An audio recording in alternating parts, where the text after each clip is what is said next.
안녕하세요. 당신의 마음에 쉼표를 찍어드리는 아나운서 유세진입니다. 오랜만에 인사드리죠. 저는 6월 중순에 이렇게 얀센 백신을 맞았어요. 일주일 정도는 확실히 축축 처지더라고요. 우리도 마음의 백신이 필요하지 않을까 싶은데요.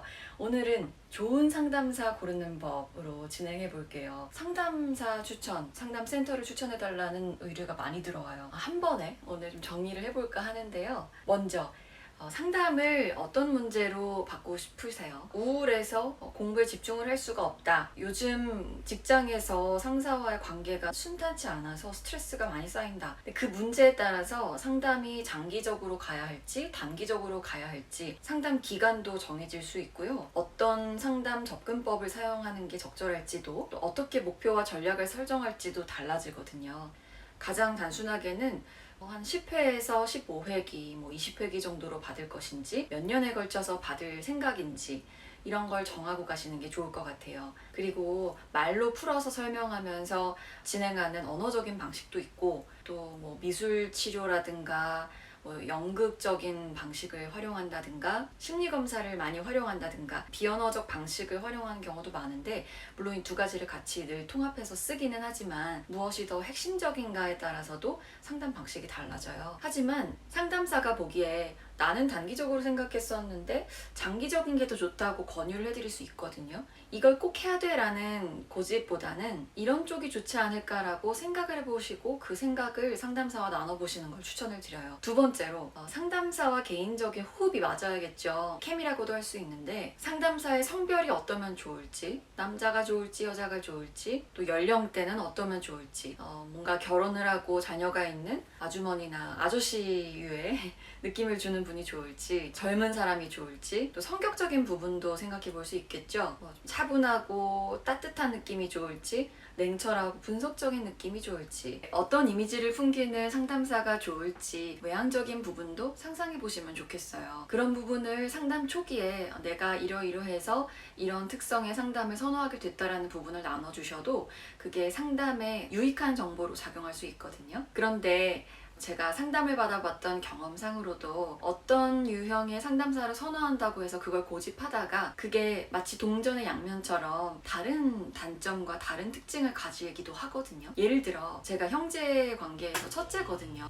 첫째인 여성 상담사가 저를 잘 이해해 줄 거라는 생각을 가지고 상담사를 만나게 됐는데, 그런 조건을 따지고 들어간 건 아니었지만 진짜로 첫째인 분이었어요. 물론 제가 대체로 어떤 감정을 가져왔을지를 너무 잘 이해해 주셨는데, 반대로 그분이 저와 비슷한 상황이 많았다 보니까 전이와 역전이가 활발하게 일어나서, 다시 말해서 그분도 자신의 상황이 일어나고 그거에 따라 제가 첫째로서 살아오면서 힘들었던 부분들을 비슷하게 연출하는 장면들이 저와 내담자와 상담사 간에 많이 생기게도 됐거든요. 뭐든지 동전의 양면은 있어요. 그래서 어느 하나를 꼭 고집해야겠다라는 생각은 버리시는 게 더 좋다고 생각은 하지만, 다만 정말 이거는 안 되겠다, 내가 마음이 너무 부담스럽다, 이렇게 해서야 상담을 지속할 수 있을까라는 부담감이 먼저 드신다면 그런 조건에 대해서는 확실하게 챙겨가시면 좋을 것 같아요. 예를 들면 제가 아버지에 대한 해결되지 않았던 감정이 있었던 적이 있었어요. 아빠가 좀 밉고 좀 속상하고 원망스럽고 이랬을 때가 있었는데, 그때는 남성 상담사한테 상담을 받는다?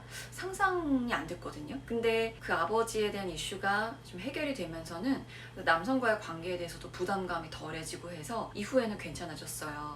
이 정도로 어떤 마음에 장애물이 있다고 생각하는 부분은 존중을 해주시는 걸 전 추천드리고 싶네요. 세 번째, 마지막이기도 한데요. 구체적으로 상담 장면으로 들어가서 벌어질 수 있는 면과 관련한 좋은 상담사 고르는 방법.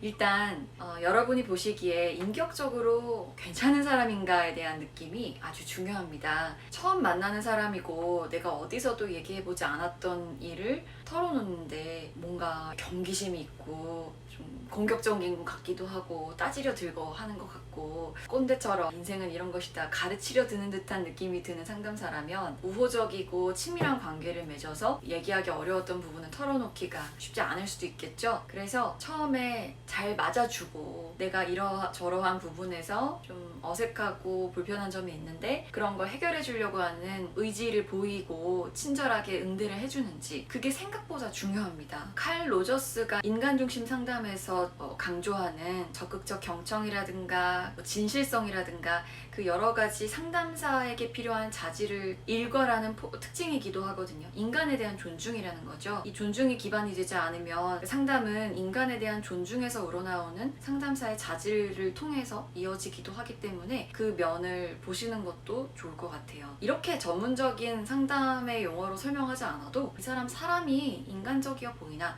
이 부분으로 따지셔도 저는 나쁘지 않을 것 같네요. 그리고 두 번째, 연결되는 부분이기도 하는데요. 잘 반영해주는 사람인가를 보세요. 우리가 관계에서 떨어질 수 없는 존재이기 때문에 나 혼자 스스로 생각하고 정리하는 이 독립적인 영역도 중요하지만 유전적으로 서로에게 기대고 내가 생각하기에 너는 이런 사람인 것 같아. 너 참 잘했구나. 너 이런 점을 좀 고쳐보면 어떨까? 너가 이렇게 생각했구나. 이렇게 느꼈구나 라고 미러링해주는, 반영해주는 것이 상담사한테는 아주 중요한 전문적인 자질이에요. 그래서 내가 이러이러한 일이 있었어요. 이런 게 참 힘들었어요. 라고 말을 할 때 상담사가 아, 그러셨군요. 당신이 이러이러한 생각을 하셨겠군요. 당신의 감정이 이랬을 거라고 생각하는데 제 감정도 이렇네요. 이런 식으로 당신이 어떠했군요. 라는 것을 거울처럼 반영해주는 사람인지를 잘 보시면 상담이 잘 진행될 수 있고 효과적일 수 있다는 지표로 확인되기도 합니다. 세 번째, 상담이 잘 구조화되어 있는지를 확인해 주세요. 구조화라는 거는 상담이 어떤 작업인지에 대해서 어떤 과정을 통해서 상담이 진행되는지에 대해서 틀을 잘 잡아주고 교육을 시켜주는 부분을 말을 해요. 예를 들면요, 제가 최근에 백신을 맞았다고 했잖아요. 백신을 맞고서 15분에서 30분간 병원에 머물러 있으셔야 합니다. 열체크하고 가셔야 합니다. 어떤 반응이 있으면 즉각 병원에 연락을 해주세요. 경증 이상 반응이 이틀에서 4일 정도는 발생할 수 있고요. 그 이후에 뭐가 있을 수 있으면 이렇게 예고를 해주잖아요. 안내 디렉션을 받았을 때 안심이 되죠.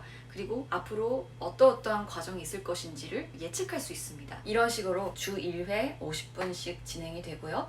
비용은 어떤 식으로 되고, 저희가 지금 당신이 호소하시는 문제를 생각을 해보니 한 10회에서 20회 정도 진행을 해야 될 것 같아요. 이 부분에 대해서 동의하시나요? 저희의 상담은 철저히 비밀 보장이 원칙인데요. 만약 스스로 위해를 가하거나 자해나 자살 시도를 한다든가 타인에게 위해를 가하려고 하는 경우에는 비밀 보장의 원칙이 깨질 수 있습니다. 이 점은 알아두셔야 합니다. 또 누구씨 상담에서 이러이러한 일들이 발생할 수 있어요. 이럴 때는 이렇게 말씀해 주시면 좋고요. 당신의 감정과 생각을 말씀해 주시는 게 도움이 돼요. 미리 내담자로 하여금 예측할 수 있게 해주는 부분이 구조화라고 하는 거예요. 구조화는 상담 처음에 만났을 때 진행이 되기도 하는데 때로는 상담 중간중간에 과정들을 확인해 나가면서 새로운 목표를 세우고 또 새로운 어떤 관계 역동을 설정해야 될 필요가 있을 때도 구조화를 하거든요. 그건 다시 구조화를 한다 그래서 재구조화라고 하기는 하는데요. 어쨌거나 구조화의 틀 안에 있습니다. 이렇게 구조화를 잘 해주는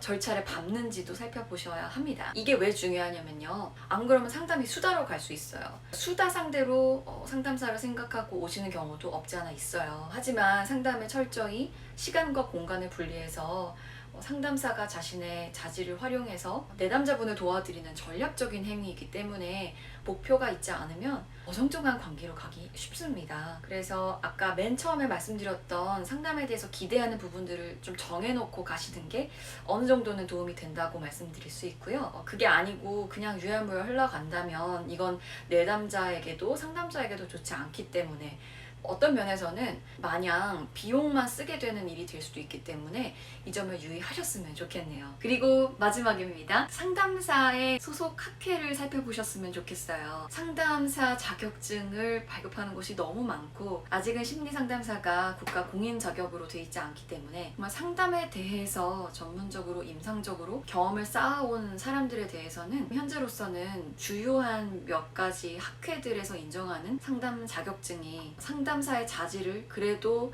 공적으로 인증한다라고 볼 수 있습니다. 많은 상담사들이 가입해 있는 주요 학회로는 한국심리학회 산하에 있는 한국상담심리학회나 한국상담학회가 있고요. 이외에 한국기독교상담심리학회나 한국가족문화상담협회, 한국정신분석학회 등등등 제가 말씀드리는 것 이외에도 주요 학회들은 많으나 가장 대표적인 학회는 한국상담심리학회와 한국상담학회라고 말씀드릴 수 있을 것 같아요. 그 상담사가 어디 학회에서 자격증을 취득했고 어떤 상담적 지향을 가지고 상담을 해왔는지를 좀 살펴보시면 어느 정도는 그 상담의 질을 가늠할 수 있지 않을까. 대체적으로는 그렇다는 말씀이고요. 저도 한국상담심리학회 2급을 19년 재작년에 취득을 했는데요. 그 과정이 아주 치밀하고 빽빽하고 힘들기까지 합니다. 주요 학회에서 자격증을 딴 상담사에게는 안심하고 상담 받으셔도 괜찮을 것 같아요. 그리고 상담을 받아보셨던 분들에게 상담의 경험을 미리 물어보고 상담센터와 상담사를 추천받으시는 것도 위험을 줄이는 요소로 작용할 수 있을 것 같아요. 저도 개인적으로 상담을 받았을 때 와, 이런 것이 진짜 상담이구나 라고 생각해서 제가 상담사로 일하게 된 계기를 제공해 준 분들도 있는가 하면 내가 상담사 얘기를 들어주고 가는구나 라고 생각하면서 상담에 대해서 실망하는 경우도 있었거든요. 미리 상담의 경험이 어떠신지를 물어보고 가시면 또 좋겠네요. 이렇게 해서 좋은 상담사 고르는 법 나눠봤는데요. 제가 클럽하우스와 카카오 음에서 상담과 관련된 무료 콘텐츠 진행을 하고 있어요. 토론과도 질의응답도 진행이 되고 있는데요. 상담은 상담실에서 하되 어떻게 상담을 받으면 좋을지 그 상담으로 가는 로드맵들을 안내해 드리려고 하거든요. 아래 댓글로 들어오실 수 있는 계정을 안내해 드릴 테니까요. 구독해 주시면 공지도 안내 받으실 수 있습니다. 거기서도 더 가깝게 호흡할 수 있겠네요. 마음의 쉼표를 찍는 시간 다음에도 찾아뵙겠습니다. 다음에 만나요. 안녕.